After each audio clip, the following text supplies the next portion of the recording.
Nigeria to stop importing petroleum products by 2023, says NNPC Group Chief Executive Officer. Airline operators of Nigeria have 1 month to pay federal government debt. Eurozone inflation hits another record of 9.1% as food and energy prices soar. Plus, Russia shuts major gas pipeline to Europe. This is Business Express on a network service of the NTA, and we are reaching you from Abuja, the nation's capital. I am Benny Adams, your guide.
Good to have you join us at this time. And it is also that time we talk business. I will start by telling you that the federal government says those behind the nation's misfortune in the oil and gas sector will not go unpunished, as the security agencies are going after them. Group Chief Executive Officer of the NNPC Limited, Melik Kyari, says with the unveiling of the organization by President Muhammadu Buhari, there is now a clear vision that is repositioning the sector and aims to end fuel importation in 2023. Jide Onifade reports.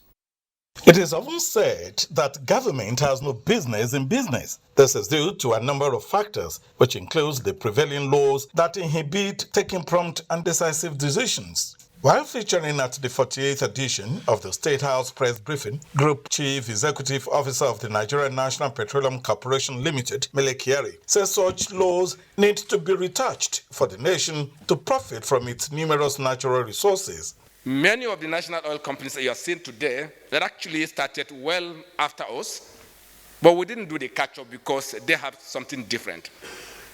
And what is different is that these companies have limited liability. And that's what our law did for us. The Petroleum Industry Act came and converted this company as a matter of requirement to be a limited liability company, which means that it has no recourse to public funds. One good thing about the Petroleum Industry Act, as he explains, is the opportunity it created for the Nigerian National Petroleum Corporation to delve into other areas. The coming up of the NNPC Limited, the story is now different. What it means is that this company must have a different corporate strategy, which we have put in place. Because this is a basic requirement of the Company and Allied Matters Act and every other best practice in the energy sector. The group CEO speaks on the plan of the organization. When we are done with our own refineries and the Dangote refinery, very many other small initiatives that we are doing, small modular condensate refineries that we are building, if that happens, and we are very optimistic it will happen, you will see that this country will now be a net exporter. As a matter of fact, it will be a hub of export of petroleum products, not just to the West African sub-region, but to the rest of the world. This will happen. The flow of supply will change. Kyari says crude oil theft is the most challenging issue the company is facing. In the State House, Jide Onifade. And latest statistics from the Central Bank of Nigeria, CBN, says crude oil revenue crashed by 29% in the first quarter of 2022. The CBN, in its latest economic and statistical report for the first quarter of 2022, stated that earnings from crude oil dropped to 790 billion naira from 1.1 trillion naira recorded in the previous quarter, which was from October to December 2021. Nigeria's crude oil and gas earnings in the first quarter of 2022 was also 17.1% lower than the 956 billion naira revenue recorded in the same period in 2021. The report said oil revenue for the first quarter of 2022 accounted for 38% of the country's gross revenue, which stood at 2 trillion naira in the period under review, while non-oil revenue at 1.1 trillion naira accounted for 62% of total earnings. Now, Russia has completely halted gas supplies to Europe via a major pipeline due to repairs. The Russian state-owned energy giant Gazprom said the restrictions on the Nord Stream 1 pipeline would last for just the next 3 days. Meanwhile, oil prices continued to slide on Wednesday on investor worries about the ailing state of the global economy, the prospect of central bank interest rate hikes, and increased restrictions to cap COVID-19 in China. Reuters reports that the Brent crude futures for October, due to expire on Wednesday, were down $3.56 at $95.75 a barrel, following Tuesday's $5.78 loss. The more active November contract was down 2.76% at $95.14 a barrel. U.S. West Texas Intermediate crude futures were down 2.82% at $89.06 a barrel earlier, after sliding $5.37 in the previous session on recession fears. Then, members of Airlines Operators of Nigeria have 1 month from Tuesday, 30th August 2022 to settle billions of naira owed government agencies in the Ministry of Aviation to avoid their licenses from being suspended. The warning by the Nigerian Civil Aviation is part of measures to ensure airlines keep to their financial obligations to the industry. Emmanuel Ayimiro reports. We've not charged anything that is unusual, that is not charged in any part of the world. In recent times, there are claims in the media about multiple charges by government agencies which have been responsible for high cost of operation in the aviation industry.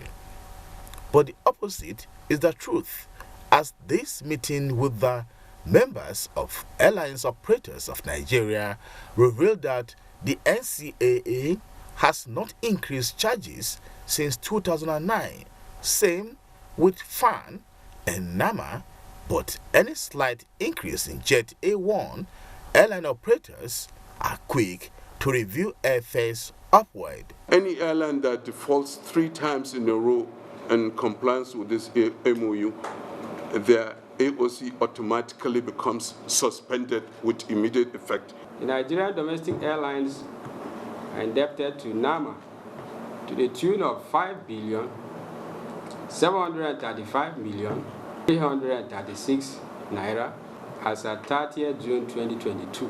International landing and parking charges were last reviewed in 1998, and for the domestic 2002, 20 years.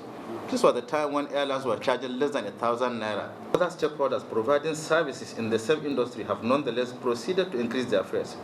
This fact is evidenced in airfare as well as handling charges across Nigeria. For the operators, there are challenges yet to be addressed by the government. However, they are hopeful of meeting their financial obligations. But if I knew that this meeting was being called for it, sir, I would have pleaded with you not to let us discuss it in-house. You've been very supportive. All of you here have been very, extremely supportive. While government is waiting patiently for airlines to do the needful, it says the idea is to strengthen financial and safety audit of every indigenous airline. Emmanuel Ayimiro. The global economy is struggling to find its feet, with Africa's largest economy not totally immune from sliding oil prices, food and energy crisis, from the fallout of COVID-19 and the Russia-Ukraine war, all threatening to derail government efforts at putting Nigeria's public finances back in order, fund the planned infrastructure, spending and fueled much-needed social programs. Governments certainly need to borrow just to make ends meet. How is this borrowing going? Our satellite on the program today is beamed on the subnationals, and joining the conversation is Chinedu Basi of the Civil Society Legislative Advocacy Center. He is actually the program's manager, tax justice, environment, and conservation of nature. Mr. Basi, you're welcome to Business Express. Thank you, and it's my pleasure being here with you. Well, good to have you. Thank you. Let's kickstart the discuss. In 2005, Nigeria struck a deal with Paris Club to waive off more than half of Nigeria's debt, which was at that time $30 billion. From that time till now, how has the country fared in terms of borrowing and repayment? Yeah, thank you very much for that question. It was actually in 2006 that the then President Obasanjo had the whole arrangement concluded, and Nigeria's debt was brought down to as low as 17 billion. If you permit me to say, we have not done well. Wow, In barely 2 decades, we have had an astronomical increase from that lowly 17 billion to where we are at $100 billion right now. 100 billion? Yes. That's a threshold. Yeah, maybe worth celebrating. Well, how did you get here? Well, so that increase, of course, you will agree with me that that's not positive anyway. Every argument is pointed at the fact that, like you also have stated in the statements, the COVID-19 and the Ukraine war that hit just between 2020 and now. But from recovering from recession. Yeah. So, but you also, if you step back from 2007, just a year after the buyback deal, you see that it's like we went back to the market to recover as much as we have owed before. So it's more like, so if people or the business or the deal was in our favor, so we'll perpetually be on that line to get these borrowings increasing. What we would have expected is a sustainable framework that should maintain our debt profile at a manageable threshold from then till now. But sorry to cut you. Yeah, the IMF will tell us we have a manageable threshold, looking at the GDP to debt ratio, and also considering the fact that huge investment is needed, not just to recover the economy, but to make it not just resilient, but to grow it at the same time funding infrastructure. Have you seen that happen? Yeah, I don't know whether IMF or even any other institution would be saying that right now, when we already have exceeded our our internally generated revenue. We are at deficit right now. As at the last reports, we had that Nigeria is spending over 300 billion over what we generate. So I don't know whether IMF could say that is still sustainable anymore. Yeah, those calculations is debatable by anybody elsewhere, but what we should be looking at in the reality. So if what you are generating cannot even service the loans, the debt, so how sustainable can anyone say that that is? If you compare the GDP to the loan, to not the loan to the GDP now. The loan, revenue. Yeah, the revenue to the loan. Revenue to the then debt. The capital investments to the loan. So we are at a paltry at 8.7. Now, is it at a national or also the subnationals? Yes, revenue to debt, revenues are dwindling globally. Nigeria is not an exception. And I also understand that from the target, particularly in the 2022 budget implementation, if you look at the first quarter report, you get to know that revenues are not coming as they should come. Yes, we know some of these issues. We don't need to really delve into them, the nitty-gritty of them. But of utmost concern to me is the subnationals. It has gotten to this point where states borrow money to pay salaries, not to run projects. Yes, worrisome. Actually, if you permit me to say that. So, you rightly stated earlier on, everywhere in the world people borrow, countries borrow. But the question is, borrow for what? What are you borrowing for? And our law states clearly, and the Fiscal Responsibility Act, Part 6, Section 41, expressly that loans should be for capital project. Better still, loans should be for investments that should repay it. So it's not about borrowing. It's not bad borrowing in itself, but what are we borrowing for? So where you mention the states, so how are the states faring in even generating resources that they would need to use to repay back? So that's the reason. If a state cannot generate enough money to repay or service the loans, so they just go around, or even what they should be generating money is even to provide some basic recurrent, at least recurrent. You shouldn't be borrowing to pay salaries. You shouldn't be borrowing for any recurrent. So it has to be for capital projects. Yes, okay, that's what our law says. Let's talk about the lending rates. Yes, you have public institutions or public financial institutions you can borrow money from. You have the commercial banks and all of that. I know borrowing mostly is at concessionary rates. Yes, but then we also understand that we have the black market borrowing, or like call it, I don't know the right perspective to put it in. And the returns, the interest rate, it's way out of reach, as much as 25% for some commercial banks. How do these states, how would they be able to get to pay, since it's even raising IGR is an issue? Yes, that particular law, the acts that I quoted, the Fiscal Responsibility Act, the B section of that Section 41. Section 41, also talks about the kind of loans that should be gotten by either federal or state. It should be loans that have long moratorium period, so and is at a concessional rate. Now, the borrowings is worrisome because everyone has gone into the market to borrow from anybody and everybody, and in contravention. Why is it so? Yes, well,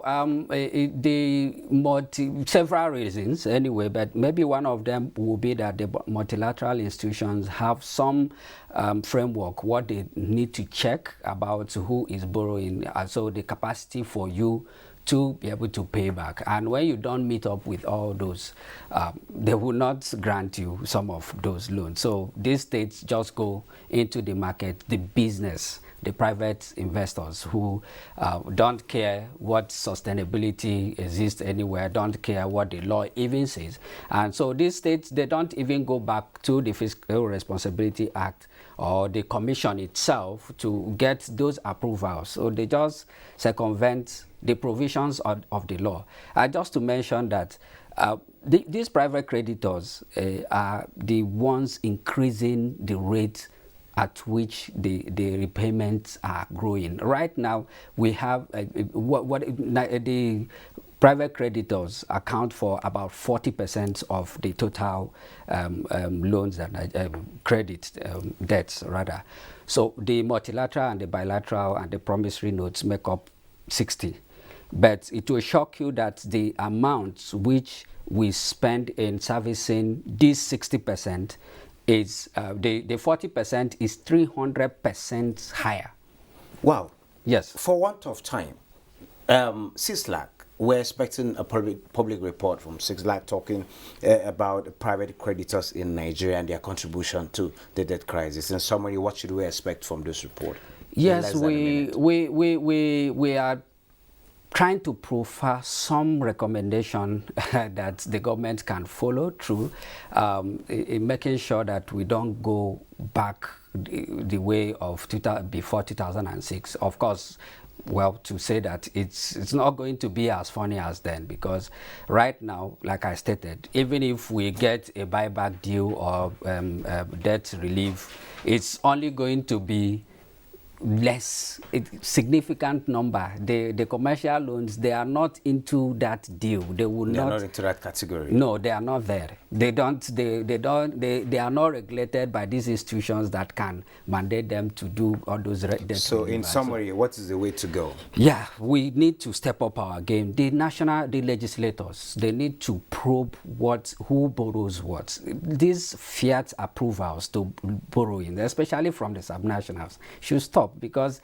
it's hampering on our infrastructure, the health.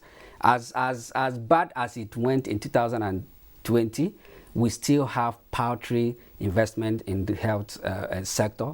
Education is almost, we don't want to talk about it right now. So yeah, if we have these monies we are using to service debt invested in all these sectors, I think go a long way in growing. We should have done better. This is a conversation we will get to continue somewhere. Yeah. Thank you so very much, Chinedu Basi, for sharing your thoughts on these critical issues at this critical point in time. Thank you very much, and it's my pleasure being here. Thank you.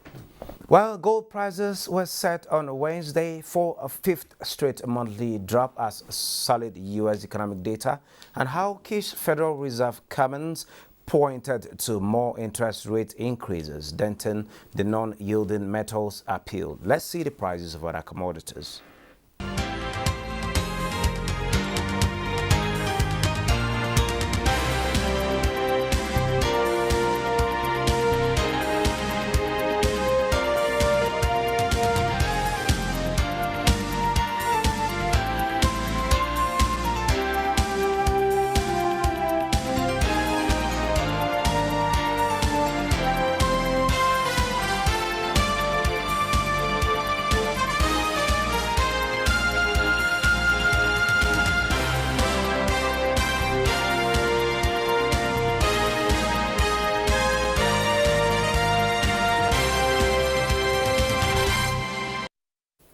The equities market in Nigeria closed on a positive note in midweek trade at the end of today's trading session. The NGX All-Share Index appreciated by 0.39% at 49,836.51 points from 49,642.69 the previous day.